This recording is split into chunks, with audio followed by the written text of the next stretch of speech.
So many things have happened in the last month.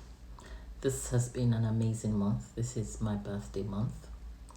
So thank you to everyone who wished me happy birthday, all the different calls and messages. I'm really grateful. But more importantly as well is March is Women's Month. And the theme for this month is embrace equity. For me, there's a lot about women being able to achieve their potential, being able to, get to that point where they can be and do whatever they want to be, and also doing that in good health. And we're still far away from that. We've had in Nigeria the elections, which has been interesting. It would be nice to hear your experience of it, whether you are in Nigeria or not. It would be great to hear your experience of it, particularly the participation of women. We had less women in the national seats, although I could see that there were a few women in the House of Representatives. But women in leadership, not where I would personally want it to be.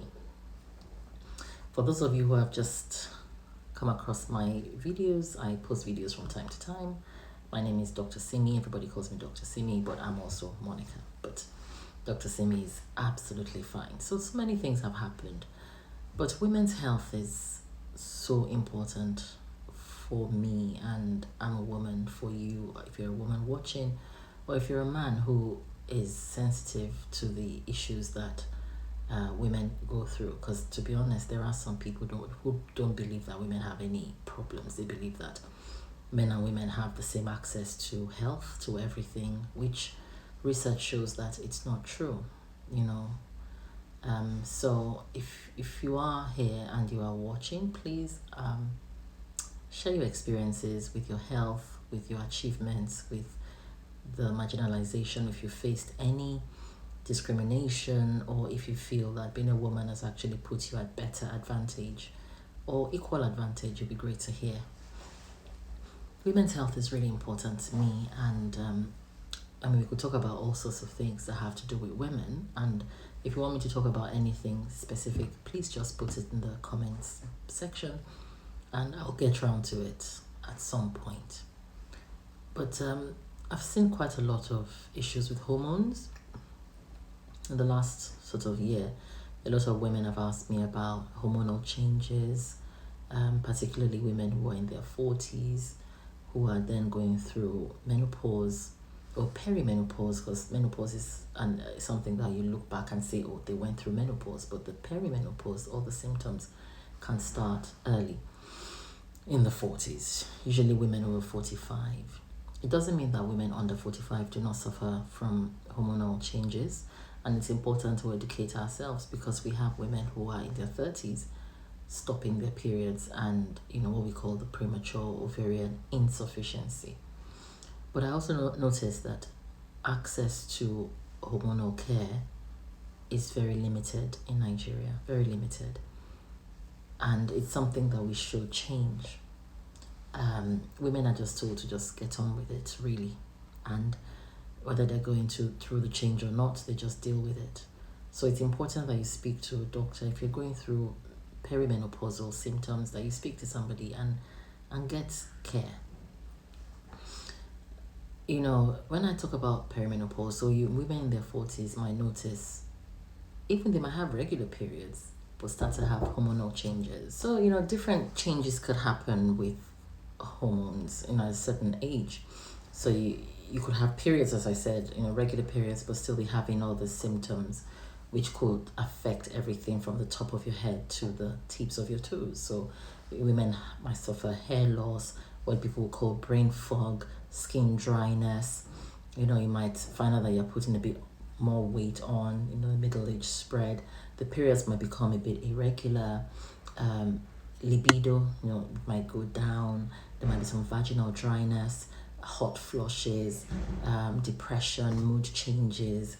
So many things could happen as this hormones start to fluctuate. So as you can imagine, women will have, good amounts of estrogen as they're in their reproductive years, but as they then go to the other end, after 45, the estrogen levels drop and the body keeps trying to produce more estrogen, but the levels maybe don't come up as much as they should. So you have all of the symptoms, which are symptoms of estrogen insufficiency.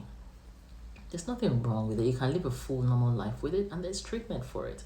So what I personally don't understand is why women are not having access to this. There's been a lot of myths. In the past, people have said that having treatment or having hormone replacement will cause breast cancer, will cause clots and all sorts of things, and people are told to just suck it up and deal with it. You don't have to suck it up. Honestly, you can have help for it.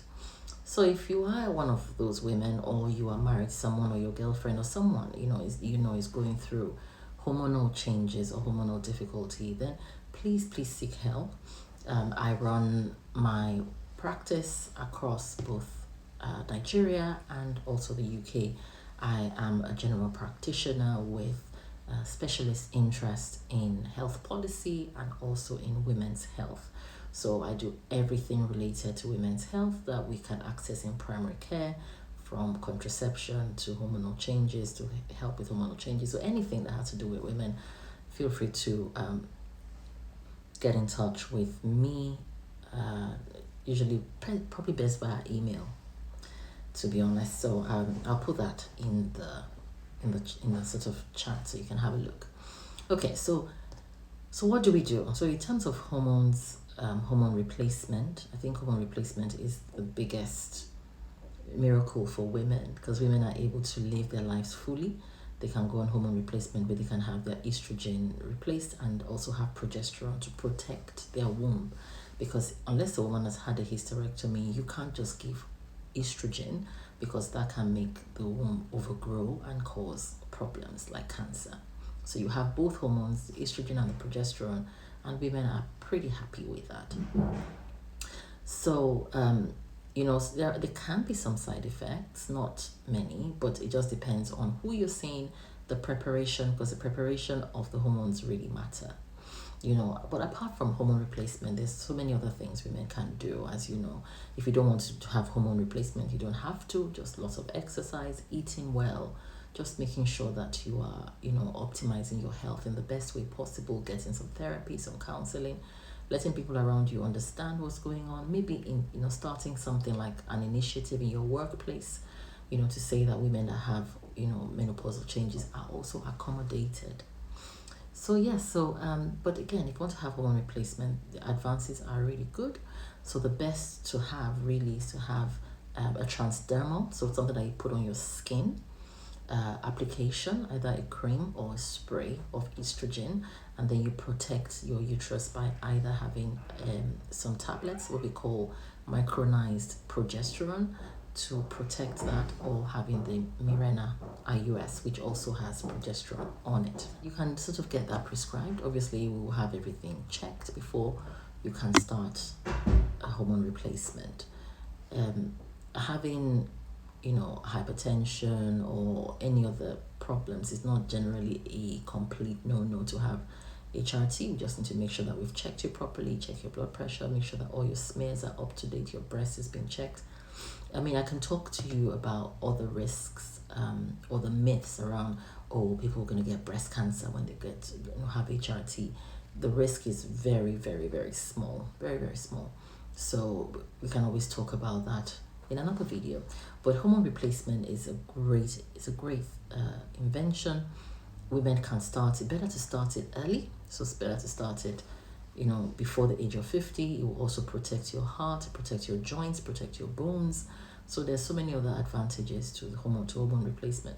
And now you can have it till whatever age. So you don't have to stop it after 5 years, even though we know that menopause or that perimenopause period can go on for 5 to 7 years.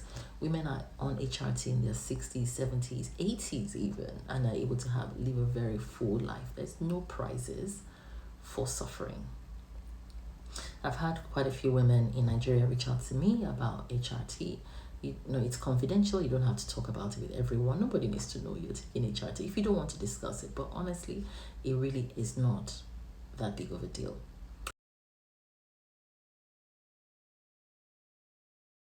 So I hope I've covered as much as I